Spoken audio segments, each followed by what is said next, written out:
Hi எல்லோரும் எப்படி இருக்கீங்க? அங்கே யூஎஸில் என்னோடய வீடியோஸ் எல்லாம் பார்த்துருந்தீங்கன்னா மோஸ்ட்டாக நைட் வேர் இல்லைனா சல்வார்ஸ் இந்த மாதிரி தான் போட்டிருந்துருப்பேன்.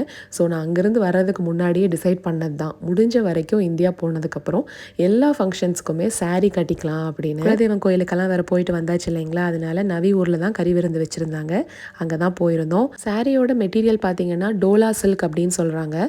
பிங்க் கலர் ரொம்ப அழகாக இருந்ததுன்னு சொல்லி நான் அதான் வேணும்னு கேட்டு வாங்கினேன். உமா சில்க் ஹப் அப்படிங்கிற இன்ஸ்டா பேஜ் இருந்தாங்க, நான் வாங்கியிருந்தேன். டீட்டெயில்ஸ் வேணால் கீழே கமெண்ட்ஸில் கொடுக்குறேன். ஆனால் ஹைநெக் ப்ளவுஸ் வந்து என்னோட ஐடியா கிடையாதுங்க. ஸ்டிச் பண்ணுற இடத்துல அந்த அக்கா சொன்னாங்க நல்லாயிருக்கும் ட்ரை பண்ணி பாருன்னு. சரி நம்மளும் புதுசாக ஏதாவது ஒன்று ட்ரை பண்ணுவோமே அப்படின்னு ஹைநெக் போயிட்டேன். சாப்பாடு பிரமாதமாக இருந்ததுங்க. கறி விருந்தில் திருப்தியாக சாப்பிட்டுட்டு கிளம்பிட்டோம். எங்கள் மாமா வழக்கம் போல் எங்கள் அத்தையை வம்பளுக்கு ஆரம்பிச்சிட்டாரு. நான் மடித்து கொடுத்தா உடனே செவந்துரும் பாருன்னு அவர் சொன்ன மாதிரியே செவந்தும் போயிருச்சுங்க. அதில் சாருக்கு பெருமை தாங்கலை. சரிங்க, நம்ம நாளைக்கு ஒரு ஷார்ட்ஸில் பார்க்கலாங்களா?